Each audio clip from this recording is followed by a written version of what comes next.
All right, shalom, shalom. First and foremost, I want to begin this lesson by giving all praise, honor, and glory to the Most High in the proper names in the Paleo Hebrew tongue. I want to say, Kal Halayim, La Yahweh, Bahashem Yahushai, Bahashem Akakadash Ma'amath. Yahweh being the name of the Heavenly Father, whom the world eagerly and willingly call God or Jehovah.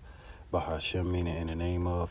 Yahushai meaning he who delivers, whom the world eagerly and willingly call JC today. I want to give a double honor to the elders and apostles, a great millstone who rule well, and another double honor to my elder as well, our hard one to be Allah of the Lions Den Camp here in Jacksonville, Florida. Salutations to the 144,000 hopeful elect pushing this truth across the four winds, and to the one-third remnant believers on Yahweh Bashim Al-Shah, Shalom, Shalom.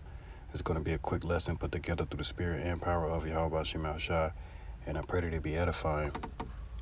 And I'm going to start off in the book of Isaiah chapter 47 and verse 1. And it says, "Come down and sit in the dust, O virgin daughter of Babylon. Sit on the ground, there is no throne, O daughter of the Chaldeans.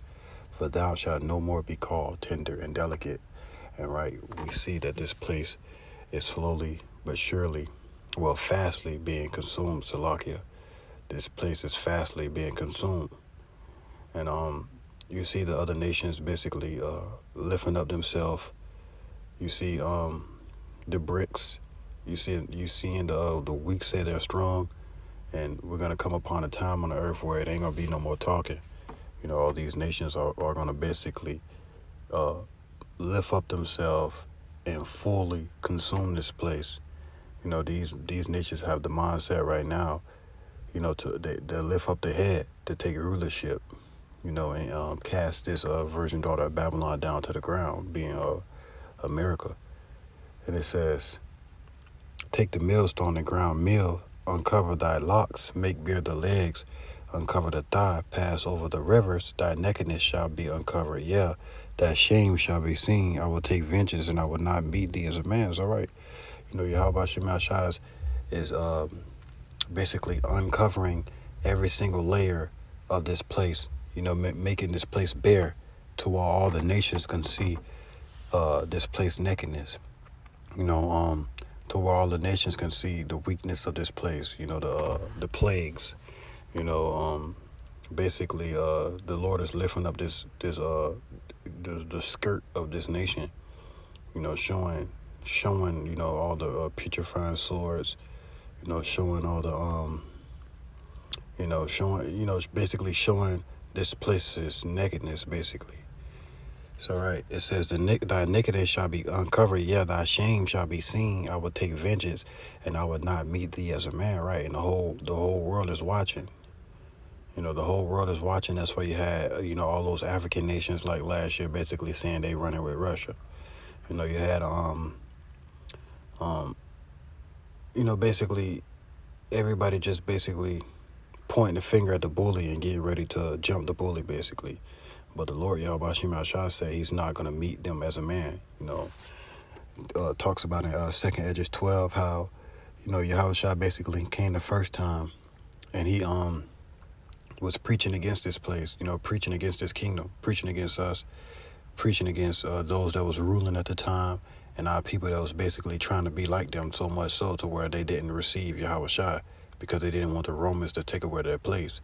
So when Yahweh Shah came the first time, he came humble, he came meek, but this time it says he's not going to meet thee as a man.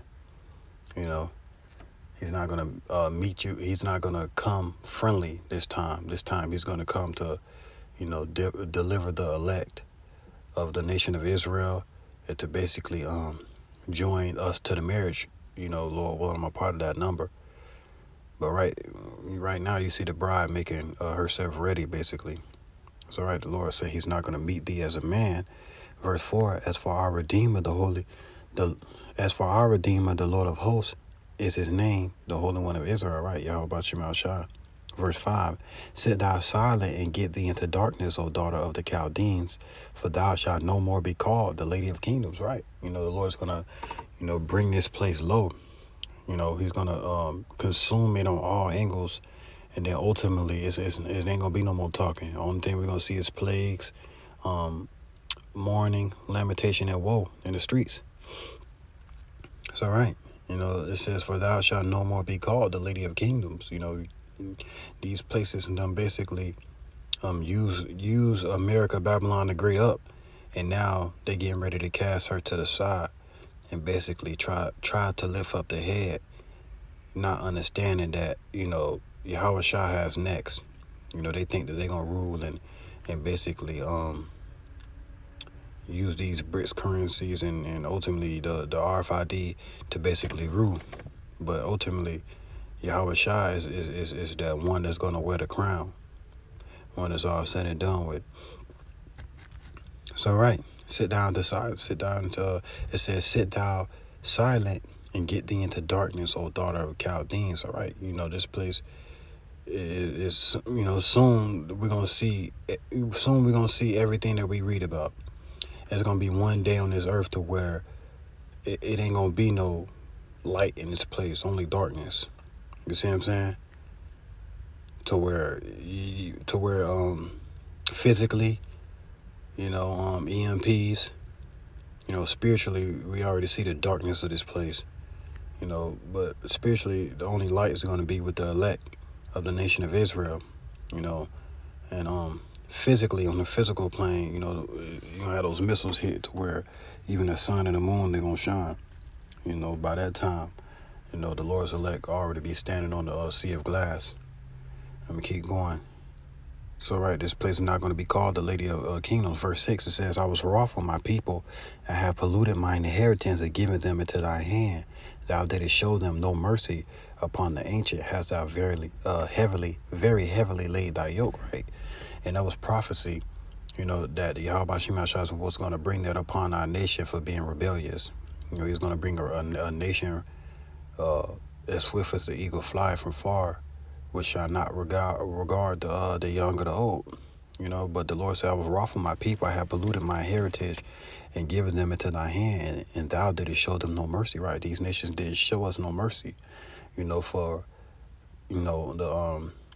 the witchcraft, for the basically destroying of the Lord's heritage, for basically destroying the earth. Yahweh Shemashah is going to pay this devil back according to his works. It says, "I was wroth with my people, I have polluted mine inheritance and given them into thy hand. Thou didst show them no mercy. Upon the ancient hast thou very heavily laid thy yoke." Right? This devil will basically work you until you 65 and then try to basically give you Social Security at 65. And then you mess around and be up out of here about 70. It's a scripture that say, man's days are 60 + 10 years, and 80 years if you're lucky, on this earth. So this devil will basically work you, your whole life, and then right when you about to go into the spiritual realm, he'll try to give you a little form. This devil don't show no type of mercy, so he's not gonna get any mercy ultimately.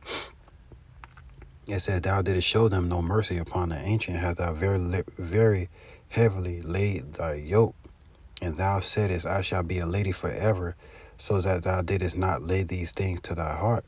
Thou didst remember the latter end of it." All right, you didn't remember the latter end, of the multitude of your whoredoms, the multitude of your witchcraft, and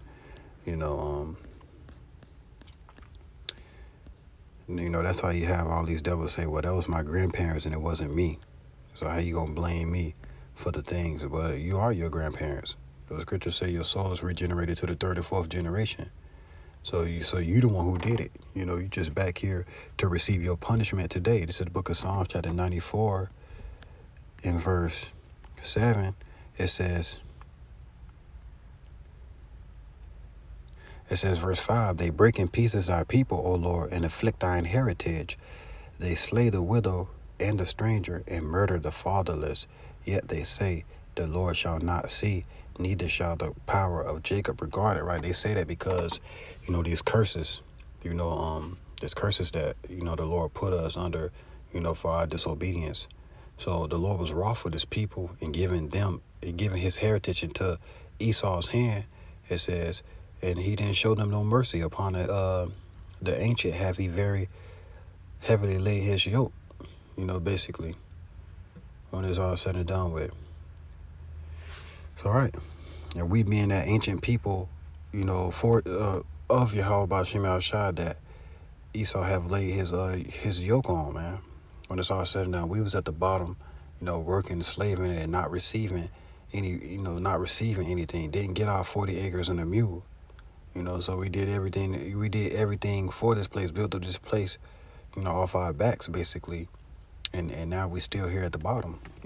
That's how we know that the power of heaven and earth is real. Because it ain't no way that this weak devil can take us down by himself. He had to have somebody behind him, and the Lord was with him into destroying his heritage. He said, "I was wroth with my people, and did is given them into thy hand, and thou didst show them no mercy." So right, it was of the Lord that we went into slavery because of the things that we was doing. We deserved to go into slavery. Now that punishment is over. It says, verse 7, "Yet they say, the Lord shall not see, neither shall the God of Jacob regard it," right? So they feel as long as they can keep us in sin and keep us going off, that Yahweh Shema Shah is not going to be with us. But that's why the Lord said he have left to himself a very small remnant, that will not bow the knee to Baal. You have 2/3 of our people running to these voting pools and running, to every single false power, false god that they see, playing the harlot still to this day. And those are going to be the people that's going to basically partake in the judgment of Esau Edom. So, right. It says, verse 7, "And thou saidest, I will be a lady forever, so that thou didst not lay these things to thy heart, neither didst remember the latter end of it." So you didn't remember that he that leadeth into captivity shall go into captivity. You didn't remember that part when it's all said and done with. You didn't read the accounts on what happened to these nations, when Yahweh Shema Shah basically repented of his anger and took us off that hot seat. You didn't read about that. You did, but you didn't remember the latter end. You was in that Wisdom of Solomon chapter 2 spirit, feeling as if that let us just every single rosebud, let us just get all our turn, and we'll deal with the punishment later, which is a dumb mindset to have, because then the affliction gonna be that much worse. The scriptures say the affliction of an hour make a man forget great riches when it's all said and done with. Verse 8, "Therefore hear now this, thou that art given to pleasures, that dwellest carelessly, that saith in thy heart, I am, and none else besides me. I shall not sit as a widow, neither shall I know the loss of children," right? And that's going into America, the proud, that the whore that rode upon the beast, feeling as if that she's never going to be taken down, but Yahweh Shema Shah says he had risen up a multitude of great nations against Babylon, basically, roughly paraphrasing. All right, so they had in their mindset that their houses shall continue forever, and their dwelling places to all generations. Psalms 49 and 11. They feel as if they never going to be taken down. It says, verse 8, "Therefore hear now this, thou that art given to pleasures, that dwellest carelessly, that saith in thy heart, I am, and none else besides me. I shall not sit as a widow, neither shall I know the loss of children. But these two things shall come to thee in a moment, in one day, the loss of children and widowhood. They shall come upon thee in their perfection, for the multitude of thy sorceries, and for the great abundance of thine enchantments." All right, man. When it's all said and done with, the Lord said he's going to destroy Babylon in 1 hour using thermonuclear, ICBM, intercontinental ballistic missiles, man. He's going to destroy this place. It says, "For the multitude of thy sorceries, and for the great abundance of thine enchantments," man. This place, everything about this place is full of lies and deceit, man. Enchantments, from the things that they make you take, the so-called heal you, the pharmakeia, the pharma suit, you know what I'm saying? These big companies, they're basically make you take something that's made from damn fossil fuels and basically saying that it'll heal you, man, but they doing it to make you sicker.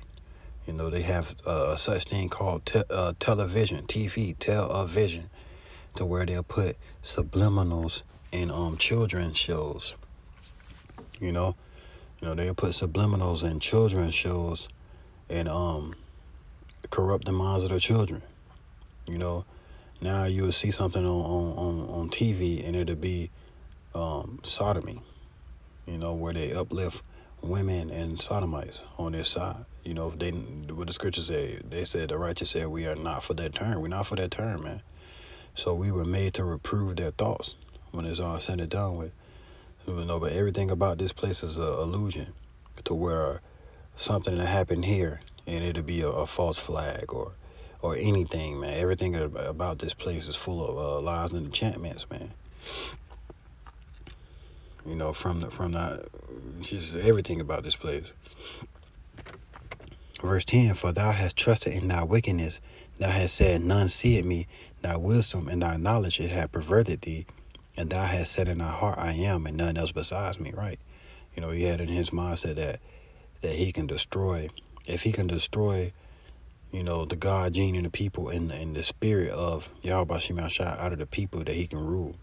Basically trying to get a carnal blessing for himself, trying to take Jacob's blessing carnally, by basically causing Jacob to sin. When it's all said and done with, not understanding that Yahweh Shema Shah set him up to be that wicked in the first place. So right, he said, I am and none else besides me. Verse 11, therefore shall evil come upon thee, thou shalt not know from whence it riseth, and mischief shall fall upon thee, thou shalt not be able to put it off, and desolation shall come upon thee suddenly, which thou shalt not know, right? And that's just what it is, man. Yahweh Shema Shah is going to consume this place. He's not going to leave not one stone unturned. There's a scripture in Apocrypha that says, I was reading it this morning. It basically says something about don't sit right here and say, well, the Lord don't see me. It says at his return, even he gonna search everything. Everything gonna be unturned. The deep, the ocean, every single stone gonna be turned when he come and visit this place with his great power. So he's gonna judge every man according to his works. So now is the time, to strive to be righteous, and to, just be pleasing in his sight. Whatever you got to do, however you got to do it, whatever twist and curve on this side, you gotta form yourself to be righteous. You have to put on righteousness, that Yahweh Shema Shah may grant you according to your righteousness, while the whole world is being judged according to their wickedness. So, right. It says, thou shalt not be able to put it off, and desolation shall come upon thee suddenly, which thou shalt not know. So, right, you're not going to be able to put it off. 2nd Ezra chapter 15, it says, once the arrow is shot, it ain't coming back, So, right, I'm going to keep going. It says, verse 12 is the point. Stand now with thine enchantments, and with the multitude of thy sorceries, wherein thou hast labored from thy youth. If so be, thou shalt be able to profit. If so be, thou mayest prevail. So the Lord said, yeah, keep going. Add a little bit more wickedness on it. Stand now with thine enchantments. Call on some more demons. Conjure them up. Don't try to be righteous now. Keep going. You see what I'm saying? All right, and that's just what it be. The Lord says, stand out with thy enchantments. Keep going. And those who the deceive our heads, basically. So he put it in Esau to keep, to be wholly wicked. He ain't got no righteousness in him, basically. And that's going to be to his detriment, basically. Right, and it's the book of Zechariah, chapter 1 and verse 14. It says, so the angel that communed with me said unto me, cry thou, saying, thus saith the Lord of hosts, I am jealous for Jerusalem and for Zion with great jealousy. So, right, the Lord is jealous over his heritage, man. He gave his heritage into the hands of the heathen, the nations. We were scattered across the four corners of the earth, sold into all nations. The Lord's jealous, and they made us worship more devils. When they finally seen us not in power, they did everything that they could to keep us away from our power, and had the audacity to think that it was of themselves, but really it was the Lord, that put us in that position, so prophecy can be fulfilled when it's all said and done with. It says, I am jealous for Jerusalem and for Zion with a great jealousy, and I am very sore displeased with the heathen that are at ease. Right, these devils are at ease, just chilling on the earth that was made for our sakes, as if Yahweh Shema Shah not going to come back for what's his. I am very sore displeased with the heathen that are at ease, for I was but a little displeased, but they helped forward the affliction. Right, man, they helped forward the affliction. They got you out here worshiping Halloween, celebrating Christmas, celebrating all these holidays, these false holidays, Valentine's Day, that go back to their pagan gods, man. And every single high holy day in the Bible, our people skip over, and they worship these devils, and then they have the audacity to say, well, we just gonna do it for the kids when it's all said and done with. So the Lord said, verse 15, and I am very sore displeased with the heathen that are at ease, for I was but a little displeased, and they helped forward the affliction. They helped forward the affliction. They made you eat the abominable foods. They made you serve their false gods. They push all these wayward doctrines and these wayward lifestyles for our people to follow, man. So they help forward our affliction because they understand what we sin. The Lord put us in, the tail. We get the back end of the stick, basically. Verse 16, therefore, thus saith the Lord, I am returned to Jerusalem with mercies. My house shall be built in it, saith the Lord of hosts, and a line shall be stretched forth upon Jerusalem. So, right, Yahweh Shemashah's return unto the elect of the nation of Israel, which ultimately through the sacrifice that we're making through the spirit and power of Yahweh Shemashah, it's gonna, all our people are gonna be able to receive the blessing, in the kingdom. When they born again through the first fruits. It says, cry yet, saying, thus saith the Lord of hosts, my cities through prosperity. Let me make sure, hold on. Come on.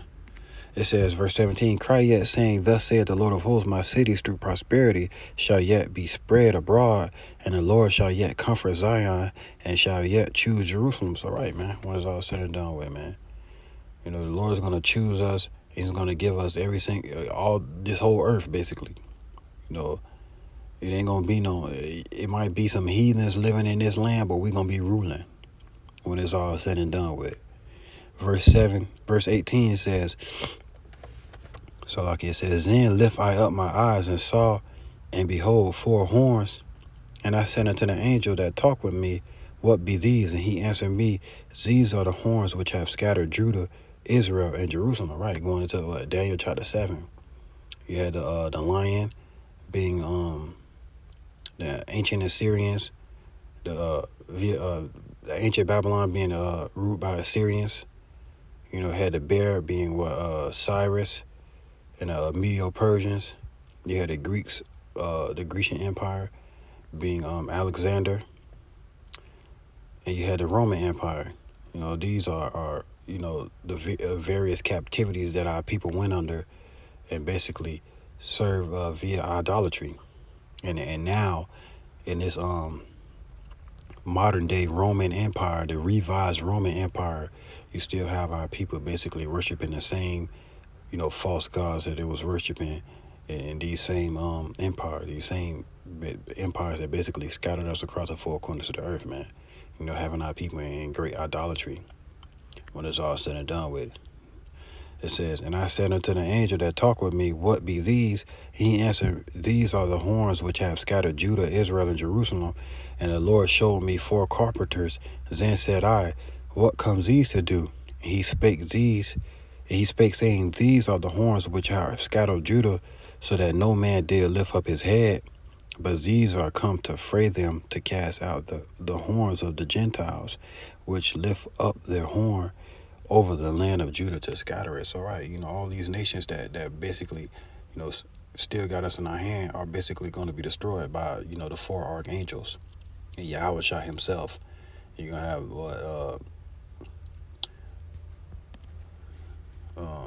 what it says, he has sent forth for many fishers, and then he sent for many hunters, when the Lord Yahweh Shah come back with his thousands of angels, when it's all said and done with. So, right, the one that come to fray them away.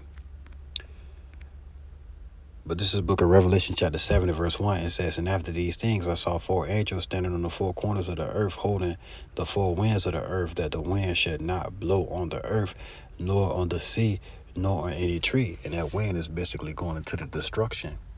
That's basically going to hit this place via thermonuclear ICBM missile, man. And these pastors not talking about it. These pastors just went and did some trunk or treat at the church yesterday, man. And they look at us like we just, all over the place. They look at us like we the ones who got to run. Well, ultimately it's them. So right. And it says, and I saw another angel ascending from the east, having the seal of the living power. And he cried with a loud voice to the four angels to whom it was given to hurt the earth and the sea, saying, hurt not the earth, neither the sea, nor the trees, till we have sealed the servants of our power in their foreheads, right? And that's the time period that we in, man. The Lord's servants are being sealed, in the mind. The Lord's servants are calling upon his name. The Lord's servants know and understand what's coming upon the earth and who our power is when it's all said and done with. So that's why you ain't see the destruction, the missiles hit yet. But once once all the Lord's servants are sealed, once his children are sealed, basically the 1/3 remnant, the 144,000, and we're gonna preach to the 1/3 remnant, basically. Yahweh is all part of that number. Once all the Lord's children are sealed, it's a wrap, man. You're gonna see this place. Missiles are gonna hit this place. It says, verse 4, and I heard the number of them which were sealed, and there were sealed 144,000 of all the tribes of the children of Israel, right? Going into the men that's on the street corners, the men that's on the street corners in the highways and byways teaching. That's why we do this work. That's why we do these videos, because we want to be a part of this number. So, right, it goes into the 12 tribes and 12,000 being called out of, sealed out of all those out of all the tribes from verse 5 all the way to verse 8. In verse 9 it says, and after this I beheld, and lo, a great multitude which no man could number, of all nations and kindreds and people and tongues, stood before the throne, before the Lamb, clothed with white robes and psalms in their hands, right? Going to the 1/3. Because it's a scripture somewhere in the Bible, and it basically says those that basically listen to their message, basically something, roughly paraphrasing Salakia. So, right, the 144,000 out there teaching to somebody, and somebody out there receiving it through the spirit and power of Yahweh Shem Yahshua, that's going to call on Yahweh Shem Yahshua, trusting him, all the way to the 11-hour Israelites, 12-hour Israelites, that come into the truth. The ones that got to see it to believe it, the ones that Yahweh Shem Yahshua called, that's going to, the ones he's going to give mercy to. Those are going to be the ones that be saved. Basically, that's your so-called rapture of the Lord. This second Exodus, Revelation chapter 15, where the Lord basically saving his children from this second Egypt when it's all said and done with. Everybody else in America basically going to perish via thermonuclear missile. We're going to basically stand on the sea of glass, be delivered via chariot, watching this place burn. Yahweh is all a part of that number. And then, Daniel chapter 7 and 18, I believe, the saints of the Most High shall take the kingdom and possess the kingdom forever and ever, even forever. Coming back down New Jerusalem and enslaving the whole world. All those nations that did the missile shooting are going to be enslaved. All those nations that basically came against this place are going to be enslaved, according to the Bible, man. When it's all said and done with. So, right, man. All right, just further backing up the statement, the four angels that came to fray them away, being the four archangels. It says Daniel chapter 12 and verse 1, and it says, and at that time shall Michael stand up, the great prince which standeth for the children of thy people. And when it says a great multitude out of all nations is going into the Israelites that was sold into every nation, back in Revelation chapter 12 and verse 9, I believe. It's going into, because you had our people scattered to all nations, and you have Israelites that look like the other nation, because you have an Israelite man sold here in slavery, and after centuries of laying seed with our women and other women, you're going to have Israelites that look like the other nations, So, right, and you basically read about that again in 2nd Esdras chapter 2, and verse 40, I believe. So, right, and it says, and at that time shall Michael stand up, the great prince, which standeth for the children of thy people. And there shall be a time of trouble, such as never was since there was a nation, even to that same time. And at that time thy people shall be delivered, every one that shall be found written in the books. All right. You know, the Lord is going to have Michael the archangel stand up and to fight against this dragon. You know, they had that space force that they call SpaceX Dragon. You know, that's that war in heaven, to where these devils are building a space force to try to fight against the Lord at his return, man. When it's all said and done. I just seen an article on Twitter, and it says because of that asteroid that hit the that comet that hit the sun, they gonna have to evacuate the space force or something like that, because it's people that live up there 24/7 now, basically. So they was trying to do some evacuation or something like that, to because the heat waves or something like that, man. I ain't really get it too much into the article, but I seen it on Twitter the other day. Well, right, man. It's gonna get so bad out here, a time that was never before on the earth, that the Lord is gonna have to send Michael the archangel to stand up for the children of thy people, being the Israelites that call on his name and bear his spirit. It says everyone that should be found written in the book, and that's what we hope for, to be found written, and our names to be found written in heaven. You know, that's why we do this work. It says, glory not that the spirit shall be subject unto you. Yeah, we gonna have the nations in slavery. Yeah, we gonna have a boot on the nation's neck. Yeah, the Lord Yahweh Shema Shah is gonna give us our heart's desire. But glory rather that your name is gonna be written in heaven. Your name is written in heaven. That's why we glory. You know, that's why we do this work. That's why we, hit the highways and byways in hopes that our name is written in heaven. You know, I pray this lesson was edifying. Shalom, on to the next.